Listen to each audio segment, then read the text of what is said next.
Hello, folks. I'm Josh McGee. Welcome to another episode of the Gateway to Soccer Show. Thank you so much for tuning in. As always, it's been a while. I hope everyone's doing okay. I'm back here in St. Louis for the next couple of months, having just completed year one with Upper Iowa University as their lead play-by-play broadcaster. It's been such a great opportunity so far. Looking forward to year two coming up in here in August. Of course, I did play-by-play broadcasting for all 10 of their sports that they put on via stream, via TV, or radio, and I had a blast, guys. It was just so much fun to get back to broadcasting. This is exactly what my career needed. Of course, it was fun to get back to calling men's and women's soccer matches, but also do some sports that I hadn't gotten to do before, such as, basketball, football, baseball, learn some new sports such as lacrosse and wrestling. It was just so much fun and such a huge opportunity for me to really hone my craft. I'm excited to get back to it here next year, really get things going, and then we'll see what the job market has in store for me. But it was a great opportunity. If you had the chance to tune into a broadcast at all, thank you so much for watching, for your support. Hoping to do even better coming up here in the fall. And again, excited to get back to doing some soccer. But since I'm here for the summer, it's not going to be as frequent as it once was, but I wanted to get back to the Gateway to Soccer Show because mainly it's my way of talking about soccer with you all, of course. So again, just everything that's been going on, especially just here in St. Louis, all that has happened over the last few months since I last talked to you all. I believe it was in March. It's been crazy. So that's kind of what the show is going to be a little bit about this week. Going to be a few topics that I just haven't gotten a chance to talk about that have happened over the last few months. And then we're going to get to mostly all the current stuff happening here in St. Louis. I've already been out to a few local soccer matches. Going to give you all a local soccer roundup at the end of the episode, complete with a couple of interviews that I got to tape this past Sunday at the St. Louis Lions women's match. I'm very excited about those sound bites dropping at the end of the episode. But again, very excited to get back to the Gateway Soccer Show. Like I said, not going to be every week. Going to be a varying kind of time schedule from week to week, but I'll let you all know when a new episode is about to be posted. So again, thank you all for tuning in. And what I want to do to start off this episode is I want to talk about the U.S. men's national team because they have done it. They have qualified for the World Cup. What once used to be, a guarantee, of course, with the disaster that was 2018, it's never going to be the same again. But with just a couple of games to spare, the U.S. men's national team were able to find a way. It was an emphatic 5-1 victory over Panama that pretty much sealed the deal. I think Costa Rica, we're going to need a 6-goal or more win for them to try to get in and some other results. It wasn't going to happen. The U.S. found a way to do it. And now, of course, they've got the summer because obviously the World Cup not taking place in the summer. It's going to start up in November over there in Qatar.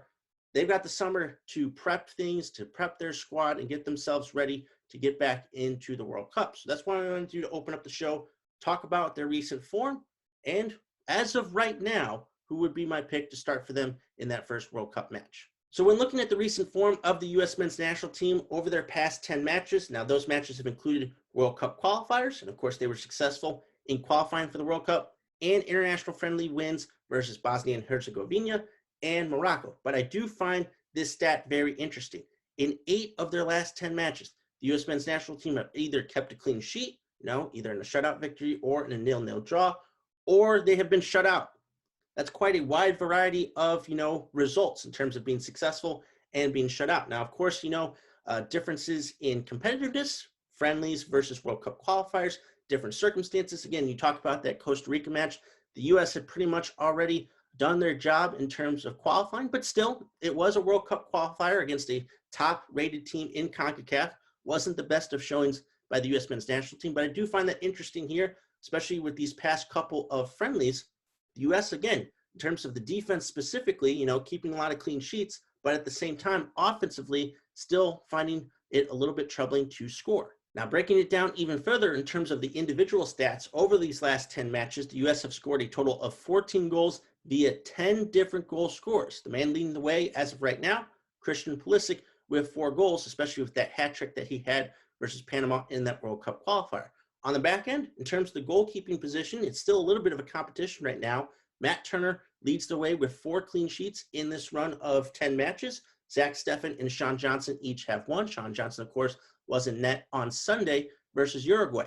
So again, a lot of competition right now. Obviously, Christian Pulisic, again, he's the main guy. He has separated himself, of course, from the pack, But again, there are 9 other different goal scorers there contributing to that 14 goal total. That could be good in terms of getting offense from a variety of different, players. And that could also be bad because nobody really truly separating themselves as someone who can help Pulisic up top.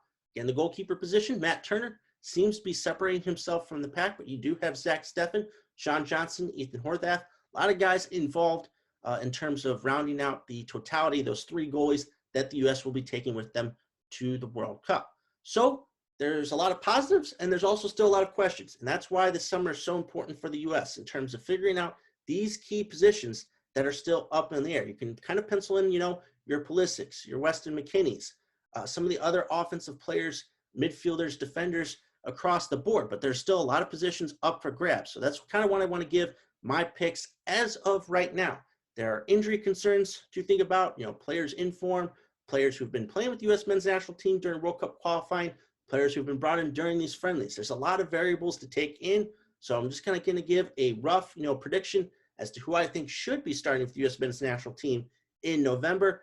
Few potential changes could be involved. I'll kind of break those down as I go through things. So here I go. U.S. men's national team starting 11 that I think should be starting in that first World Cup match. So I'm going to start by working my way from back to front. So that, of course, means starting with the goalkeeping position.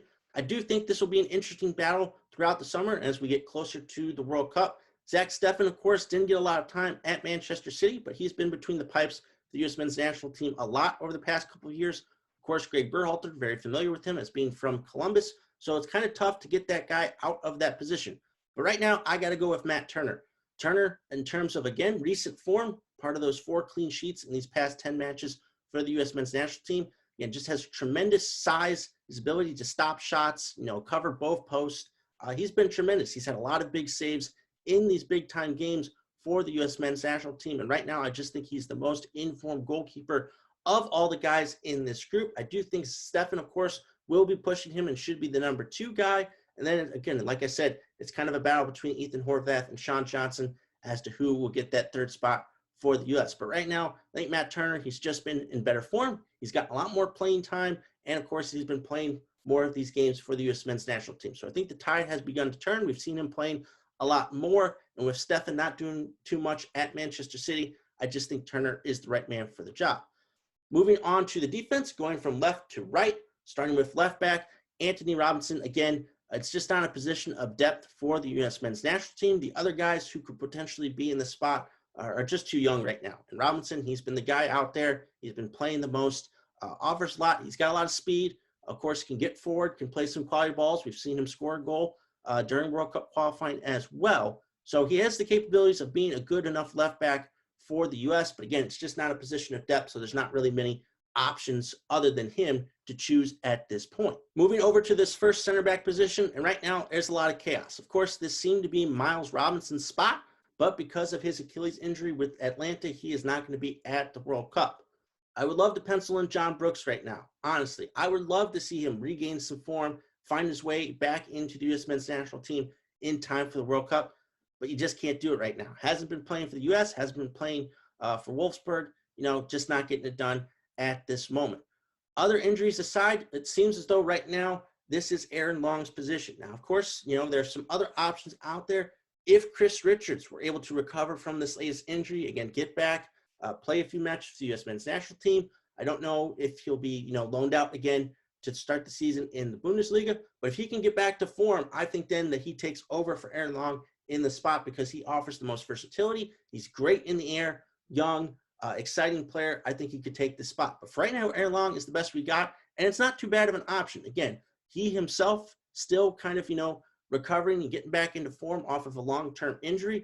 But again, a guy who has been very solid. And remember, at a point in time, West Ham United were interested in acquiring his services. So if he's good enough for West Ham, he's good enough for the U.S. men's national team. And right now, again, with the injuries, with John Brooks being out of form, we got to find some guys that we can lean on. Right now, Aaron Long is the best guy that we got. On the other side of Aaron Long is, of course, Walker Zimmerman. I was singing his praises long before he has firmly established himself as the best center back right now for the U.S. Tremendous in the air in both boxes. He's offered a little bit of offense on corner kicks, but of course, defensively is where he shines the most. He's been doing great things, of course, for Nashville.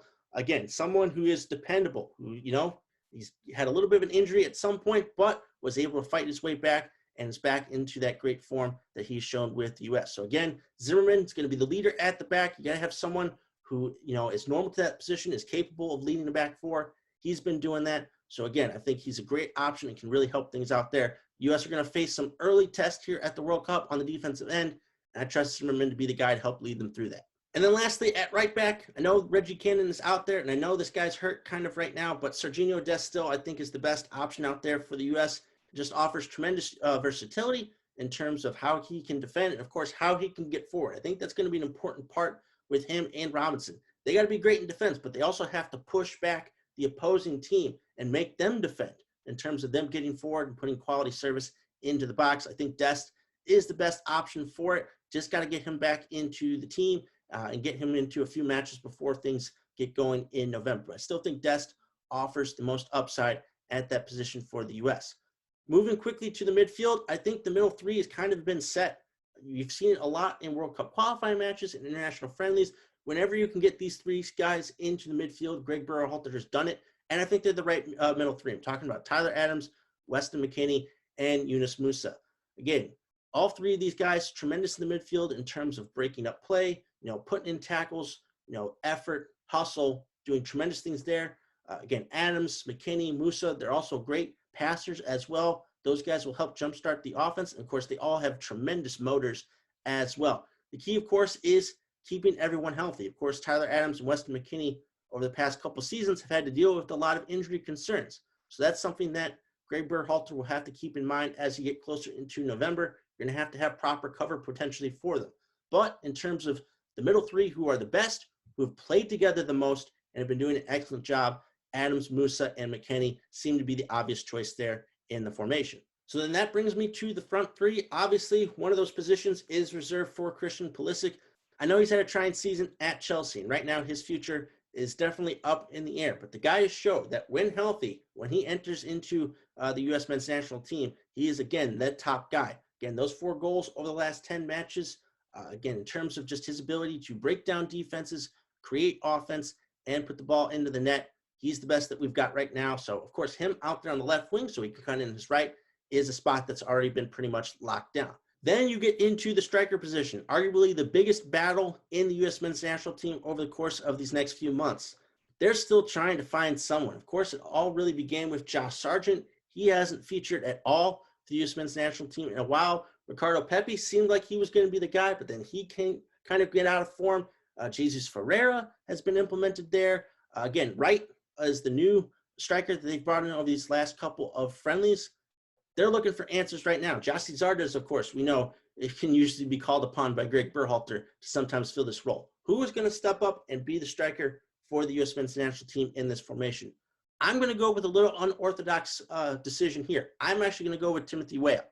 I know Weah is not a natural striker. He's been played out on the wing, during his time, in the French league, also in Greg Berhalter's formation. But in terms of, again, biggest upside, one of the fastest guys on the team, and someone who has been able to create chaos in the box, whose finishing skills are quite good, I would implement Weah there. I think it gives us a little bit of a different look, someone who is capable of, leading a high press from that striker position instead of from the wing, who can continue to keep pressure on the defenses, who can utilize his speed, utilize his motor in such ways. I think Weah actually presents the biggest challenge to defenses in this U.S. men's national team. That way, as well, you can find a spot for him by kind of putting him in a spot of weakness for the U.S. men's national team, and we'll also move him over from the wing and open up a wing spot for the next guy I'm going to talk about. So again, I think Weah, in terms of what he's been able to do for the U.S. men's national team, the skills that he possesses, I actually think would be best being implemented as a striker in this formation.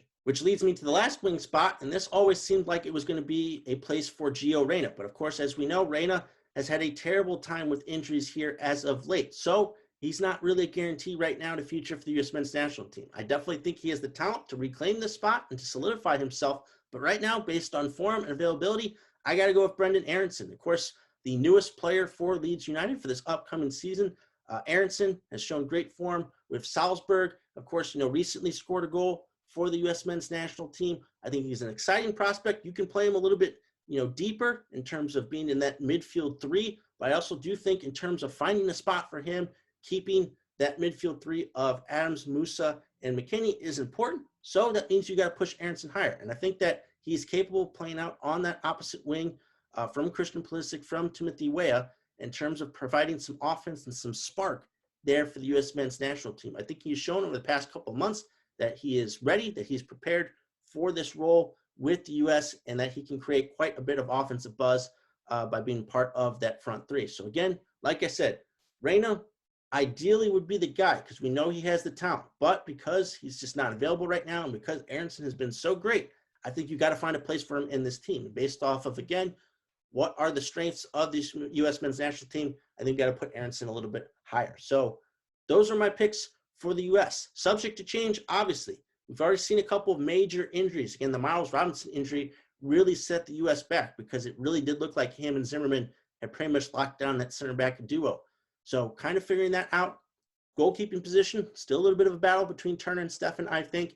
You've got the front three, other than Pulisic, kind of being up for grabs. Still a lot of spots open in this team. And of course, filling out the depth, finding the right guys to come off the bench and be serviceable in any type of situation will be the biggest challenge for Greg Berhalter over these next few months. But still, it's an exciting prospect, guys. Again, this is no longer a guarantee. The U.S. and that disaster in 2018 kind of, set us on a different path, finding a way to reshape this team, get them ready for this moment. They were able to accomplish at least getting to the World Cup. Now, of course, the next step will be is how much noise they can make. So those are my thoughts on the U.S. men's national team. Now I want to get into my overall initial thoughts about the World Cup because we've pretty much had all 8 groups solidified ahead of the World Cup, again, starting up in November in Qatar. Want to go through all of them real quick, give my initial thoughts on the groups themselves, who could potentially come out of them, just as kind of a light, preview in terms of what we could be getting further on down the line this year. So starting with Group A, I want to talk about, again, this group features the Netherlands, Senegal, Ecuador, and of course the host Qatar. Want to focus in starting off with the Netherlands. They're just coming off of a 4-1 beatdown of Belgium in the Nations League, kind of giving a little bit of a preview of how good these guys can actually be. I actually do believe that they could potentially be a dark horse candidate to win this World Cup. That is because Virgil van Dijk is returning to the defense. If you remember, back in Euro 2020, Van Dijk was coming off of that terrible ACL injury, opted to not risk it and not play for the Netherlands at Euro 2020. He is back. You can pair him now with Matthijs de Ligt and really form a strong back three there for the Netherlands. You got Denzel Dumfries, out in his wing-back position, who can provide a lot of offense. Of course, Memphis Depay and what he's been doing. So again, in terms of Van Dijk coming back, I think that's a huge boost to the Netherlands. This is a pretty favorable group in terms of getting out of it, and then potentially maybe an opponent that they could face in the next round could be the U.S. In fact, if they're able to get past the U.S., again, once you get to the quarterfinals, all bets are off. So the Netherlands are set up, I think, with Van Dijk's return to make some noise out of Group A. In terms of the other spot, potentially, I do think that the talented duo of Edouard Mendy and net, of course, of Chelsea, and Sadio Mane of Liverpool is going to be enough for Senegal to get through. Qatar, there's such a question mark, right? I mean, in terms of just the host cities, we know, of course, South Africa are the only host city that didn't make it out of their group. So Qatar certainly has some favorable odds on their side. But again, in terms of just the talent and the unknown that they possess, I'm not quite sure if they will be able to take on the Netherlands and Senegal. Ecuador also could be, an interesting team to watch out for. CONMEBOL World Cup qualifying, always tough. So the teams getting out of there are definitely going to be good. But again, I think Senegal and that star power they possess will be enough for them to move out of Group A. Moving on to Group B, and of course, this is the one that everyone is focused on because it's England, it's the United States, it's Iran, and now it is Wales, who are coming off of that, again, UEFA playoff match versus Ukraine, where they're able to pull ahead there. Gareth Bale, of course, helping lead the way on that front. First, I want to focus in on England. Of course, they're coming off of that devastating loss at Euro 2020 in that penalty kick shootout versus Italy. They've got the talent. Oh, man, they've got the talent. I mean, it starts with Harry Kane up top and just, works your way around. They've got 4 right backs. I mean, they've got Trent Alexander-Arnold. They've got Kyle Walker. They've got Kieran Trippier, and they got Reece James. Every team in the world would just kill to have one of those guys join them, and 3 of them are not going to be able to start at a time for England during these World Cup games. That's how blessed they are with talent. They've got tremendous youth in the midfield, Phil Foden, Mason Mount. The list goes on. The talent is there. Can they have the right mental preparation? Can they find a way to get those tough results as they get further along in the tournament? They're going to get out of this group. Most likely they're going to win it.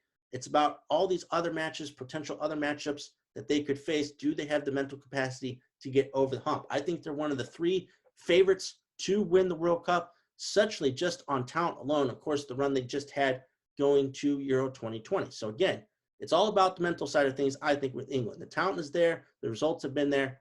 Can they get over the hump this time around?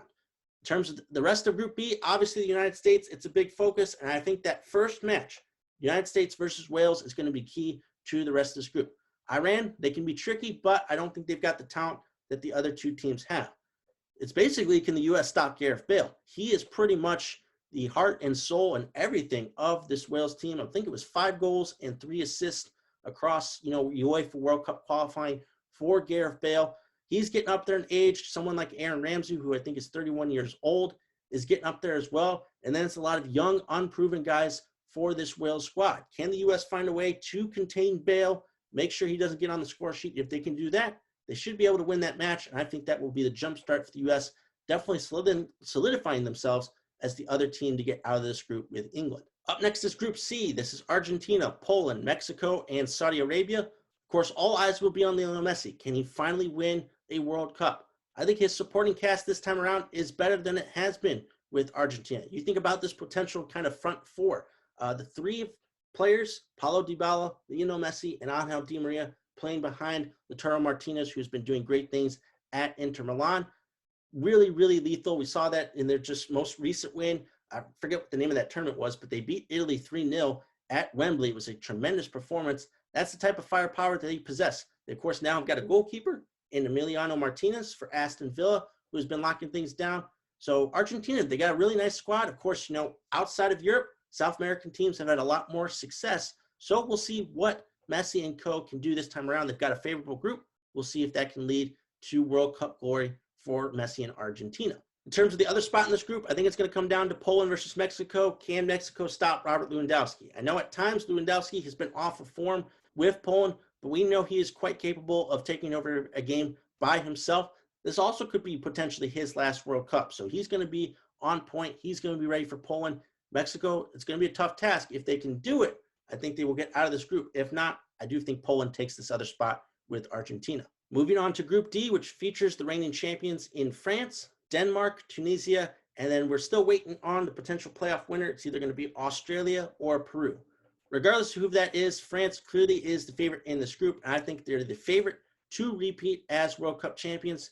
Just so much talent. Starts with, again, Captain Hugo Lloris still going strong there at back in goal. And, of course, just the tremendous amount of offensive players, especially, that they can boast. But they arguably boast 2 of the best forward players in the entire World Cup. That would be, of course, Kylian Mbappe.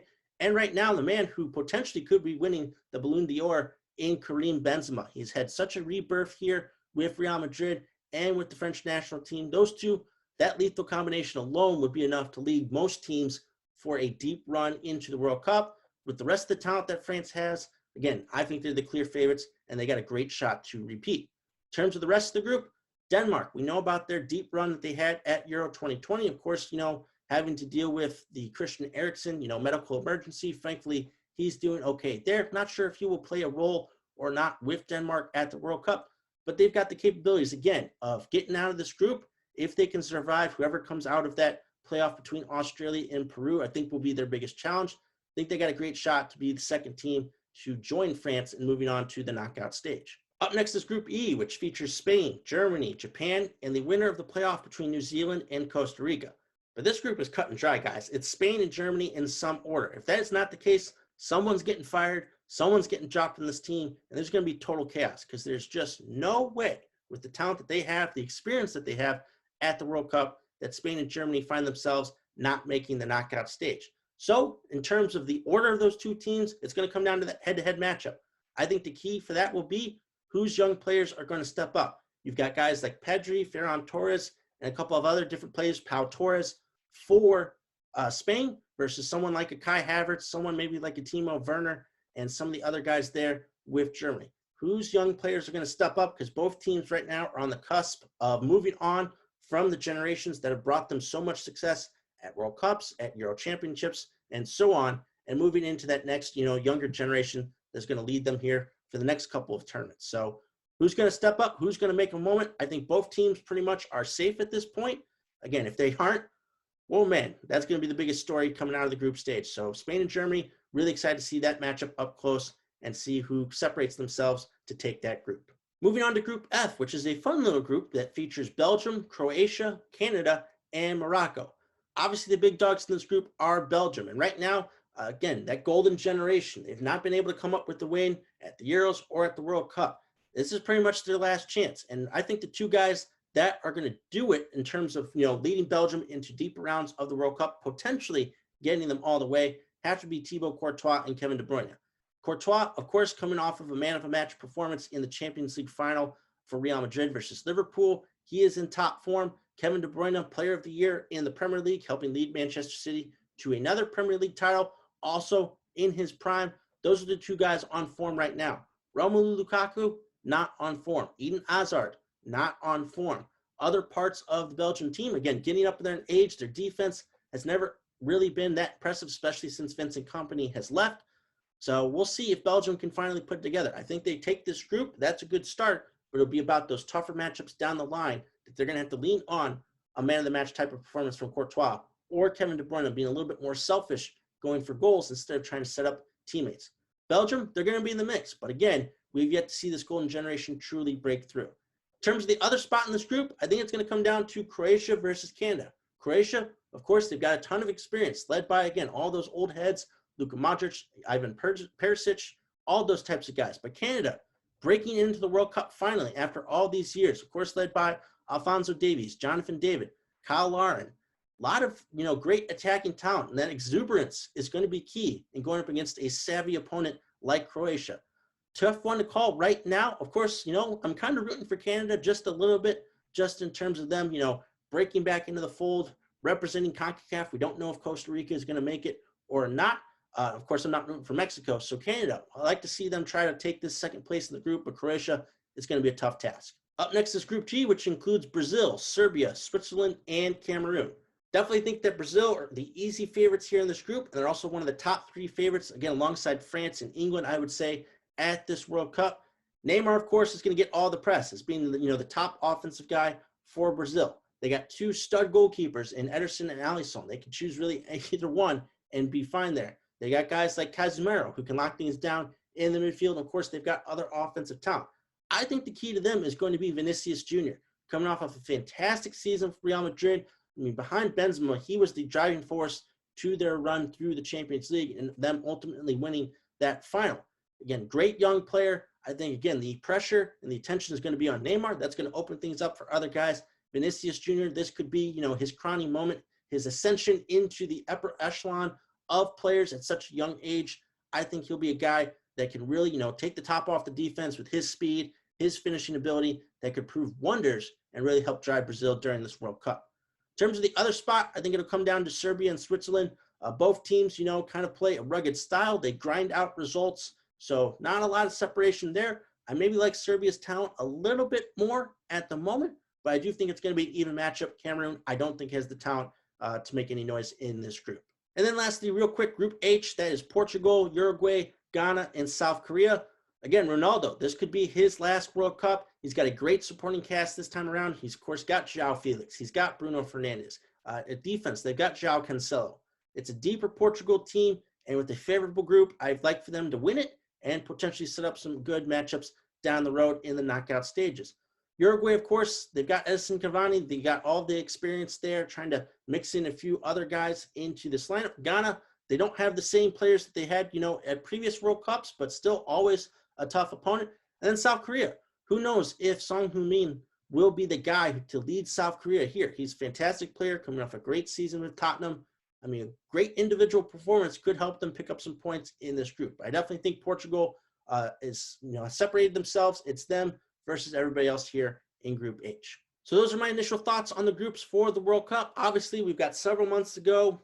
Injuries happen, circumstances happen. We'll have to see who gets cut, who makes the teams. That'll be an exciting time. But again, just so excited. Of course, obviously, I wish it was going on right now. It should be going on right now, but that's not the case. We have to deal with this as best we can, but still really looking forward, again, to the U.S. being back in the World Cup. A lot of teams in the mix to potentially win it. I think it's going to be an exciting one, even though, where it's at and how it's being played and stuff like that. So, again, really looking forward to the World Cup, but we got to focus on what's going on right now. And that, of course, a lot of it has to do with what's going on here in St. Louis. So much soccer news to get to, even just from the last time I talked to you all in March. So I'm excited to get to that. Of course, going to start with St. Louis City SC and a couple more signings they've picked up for the first team. Those signings are, of course, former Borussia Dortmund goalkeeper Roman Bürki and former center back for Arminia Bielefeld in Joachim Nielsen.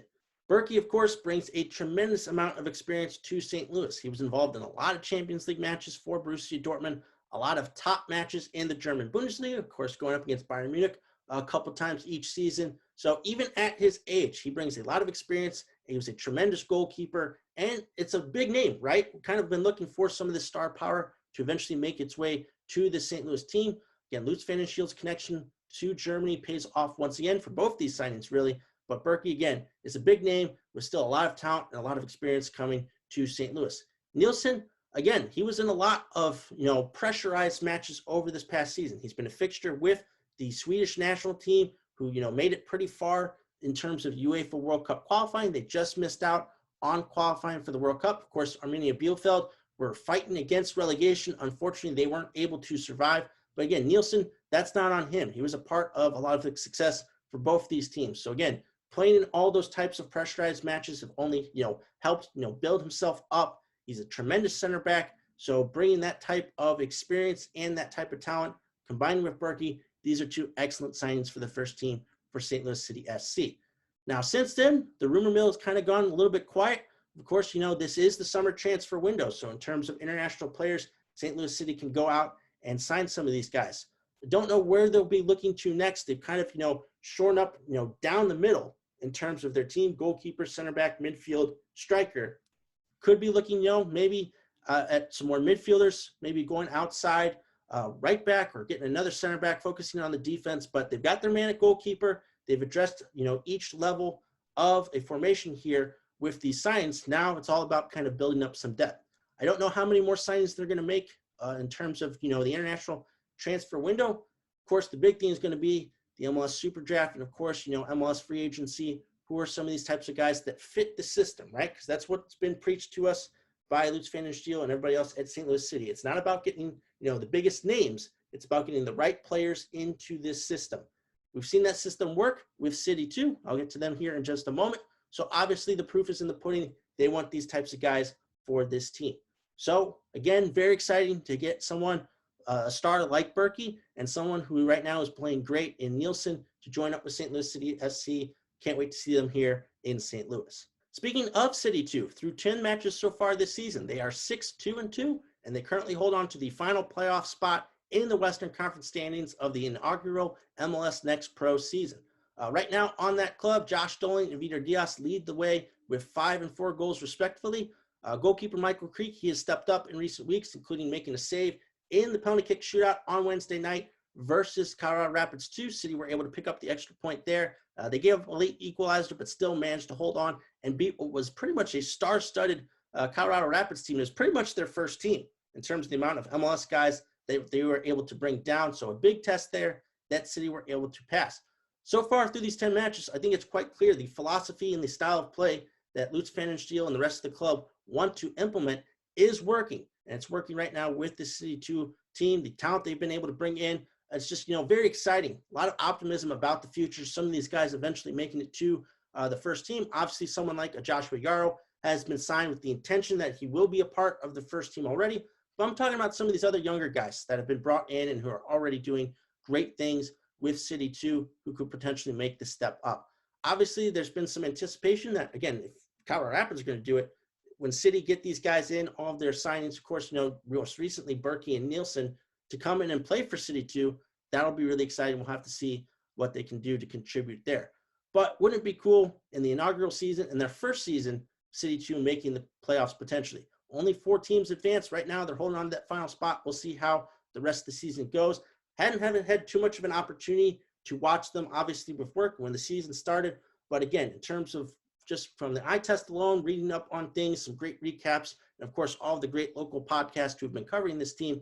Again, the main thing is quite clear. The philosophy and style of play is working, and it's what has led to early success for City 2 so far. So obviously a lot going on right now with St. Louis City SC, but with the summer comes another excellent season of local soccer here in St. Louis. So I want to get to all those other teams that I covered last year and who I hope to cover in some capacity this summer.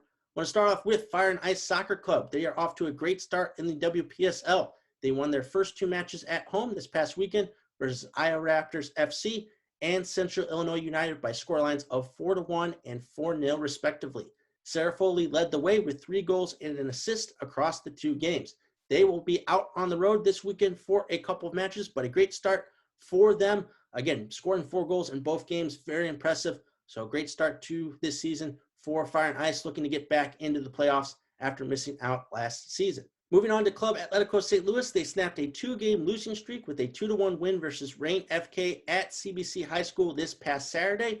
If you all saw on my Twitter, I posted a couple of audio clips of an interview I did with head coach Ricky Garza and midfielder Ethan Blake after their match versus Tulsa Athletic about a week or so ago. Again, you can check that all out on my Twitter, or you can go to my SoundCloud. That's where the interviews have been posted. But again, just talking to them a little bit about the season so far, getting back to play here in 2022 after Club Atletico had taken a year off. Their next match is actually tomorrow night at 7 p.m. at the Creve Coeur Soccer Complex. They will be taking on Sunflower State FC.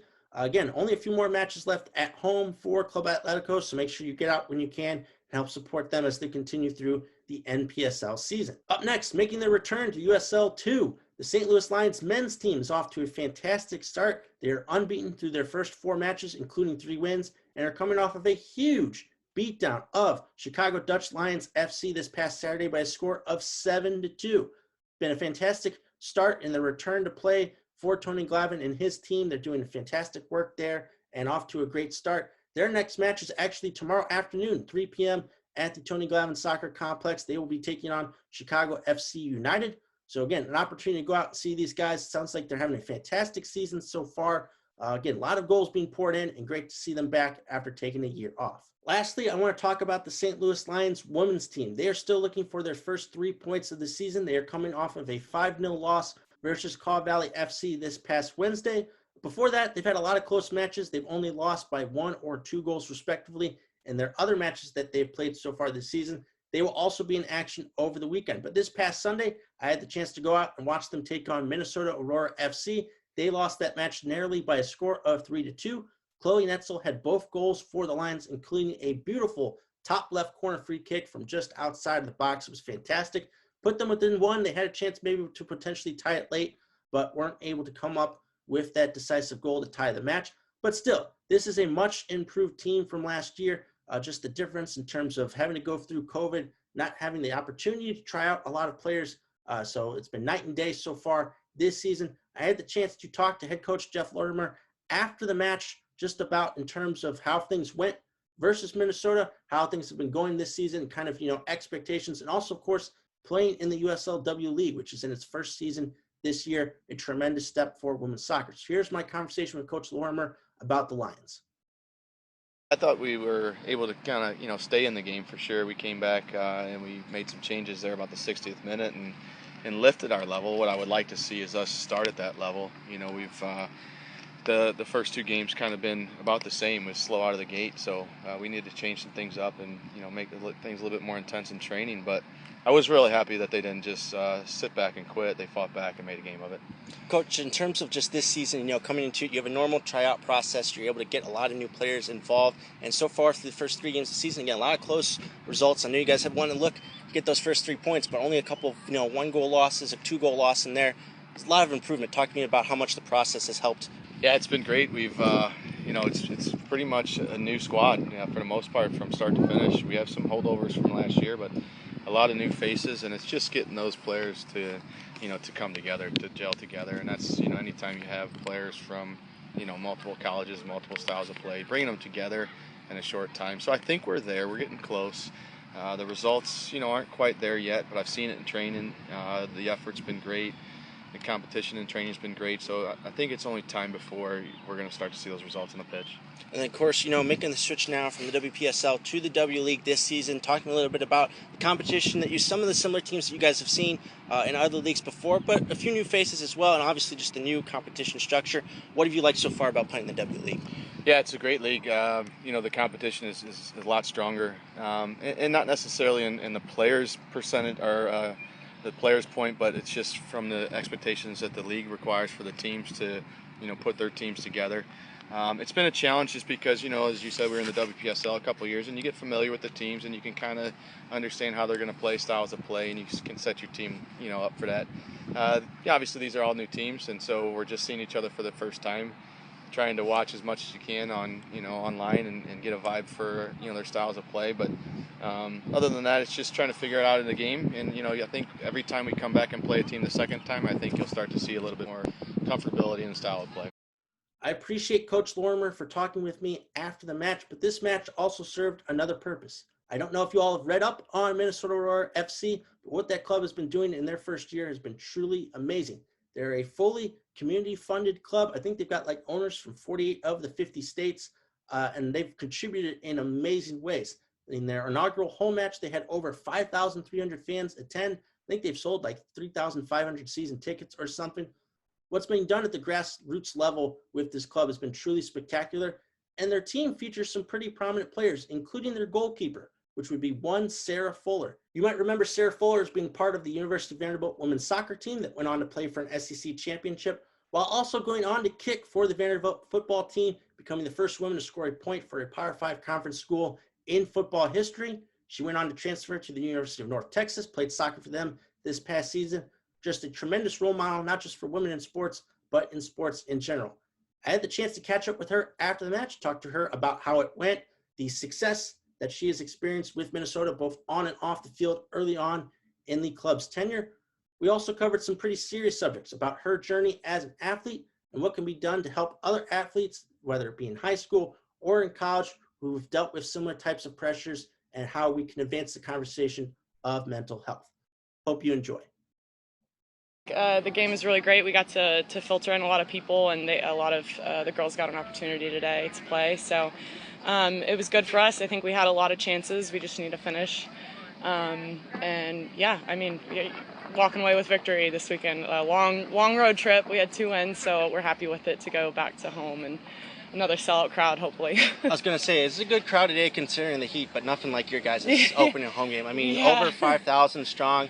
You've seen it now over the past couple of months as the team is kind of, built. I know it's, again, community funded, a lot of people involved, but talk to me just from your perspective. How has it all worked? How have you guys been able to put it together to have that type of crowd, and what's going to be future crowds for you guys this year? I think it's honestly just the community that's involved and all the people who are supporters of women's soccer. I think it really shows out there in Minneapolis. And we actually have 48 of the 50 states. Someone in the state is an owner. So it's just incredible. And I think it just shows the future for women's soccer. And I love it. Every time we get to have a home game, I look forward to it. Just the crowd and them cheering us on whenever there's a great play. It's unmatched, and it's unlike anything I've ever experienced before. So speaking of women's soccer, the W League, its first year, talk to me a little bit about so far, just how you guys have felt playing in it. The path to pro, obviously trying to develop players along the way, but just talk to me about your experiences so far and what you hope this will do for women's soccer. Yeah, I think it's fantastic. The competition's great. We're all out here working hard, outside of our college careers, or, some of us are even in high school. And I just think it gives us a great opportunity to pursue professional, whether that's overseas or NWSL, and just gives us a great opportunity and exposure to build from our foundation and go into whatever's next for us. So you've had a fantastic athletic career already. A lot of big moments, not just obviously the kicking for Vanderbilt, but an SEC championship with the soccer team. Thank you. Moving over to North Texas, and helping to contribute there. I want to ask about, having all that pressure, obviously, and going through it and knowing, you're a role model for a lot of kids out there, for a lot of prospective athletes. I want to know at this point, in your career from all of those experiences? What are some of the lessons that you have learned and that you would, if someone were to ask, that you would pass on immediately to other people? Yeah, I think I've grown a lot. To give advice to other people, don't take, social media too seriously. Don't look at the comments. They're just people on the computer. They're not doing what you're doing, But yeah, it's been obviously an incredible opportunity. I've done so many amazing things. I got to run the Boston Marathon a few weeks ago. I got to, come out here and play and for Minnesota Aurora for sold out crowds, and it's just given me so many opportunities, and I want to continue to respect the position I'm in and how many people are watching. And it can be tough at times, but I really appreciate that role and want to do good things and just continue to promote women's sports. I wanted to ask about Katie Meyer, if that was okay. Yeah. Just because in terms of, and remember a tweet again a few months ago when she passed, how you talked a handful of times, but you kind of admired her from afar. Yeah. Again, similar types of things, right? Goalies at big institutions, big national moments where you go viral. And just in terms of just your thoughts from your experiences as well, what are things being done right now to help athletes, high school, collegiate, going through tough times with mental health, things that have worked out, and some things maybe you would like to see improve upon here in the next few years? Yeah, I mean, the thing with Katie Meyer was just devastating to me personally. I mean, we've lost a handful of athletes this past semester alone, and it's just heartbreaking to see. And I'm going to be honest, I felt like I was almost in that position this semester, and I think it's scary that athletes are feeling that way. I think the pressures of the pandemic and there's social media, some of the NIL stuff is overwhelming. So there's a lot happening in our world, and we also, are expected to make straight A's and go to class and do all these things that, you don't necessarily see on the professional level where that is their sole job, where here we have so many expectations that we have to meet, and it can be a lot. And I think more needs to be done by the NCAA. I think every college institution that has sports should require a sports psychologist for every team, or at least have a handful. It's disappointing to see when there's one sports psychologist for 300, 500 athletes. They're not going to get the help they need. And I think what Katie Meyer's parents have done is incredible. I believe it's called Katie Saves. Putting something in place to where if an individual is, talking to a psychologist or something or in a bad place, they have a contact that will be notified of that. And I think that'll help tremendously, but more needs to be done from the NCAA. A big thank you to Sarah for taking the time to speak with me after the match. Looking forward to what she does for the rest of her career, and of course, this season with Minnesota Aurora FC. That is going to do it for this episode of the Gateway to Soccer Show. Thank you so much for tuning in. As always, don't forget to like, comment, and subscribe to my YouTube channel. I'm again happy to be home here in St. Louis for the next couple of months. Enjoyed my time in Fayette, but again, just happy to be home and catch all of the quality soccer that is going on here right now.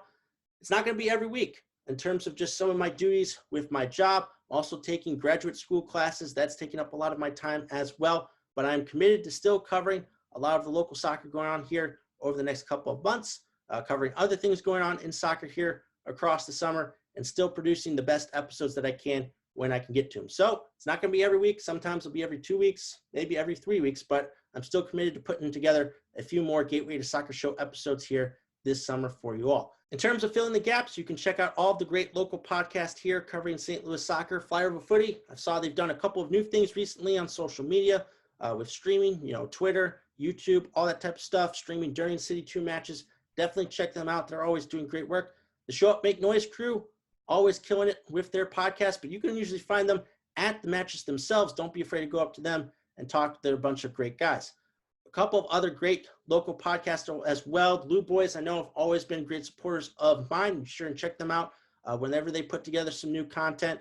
Just a lot of great local podcasts and a lot of great local coverage here of St. Louis soccer. Be sure to check them out when you're not checking out the Gateway to Soccer Show. So again, thank you all for the support. It's an exciting time to think about that the stadium will be completed in a couple of months and that the inaugural MLS season here in St. Louis is right around the corner. So again, thank you all for watching this episode. Have a great weekend.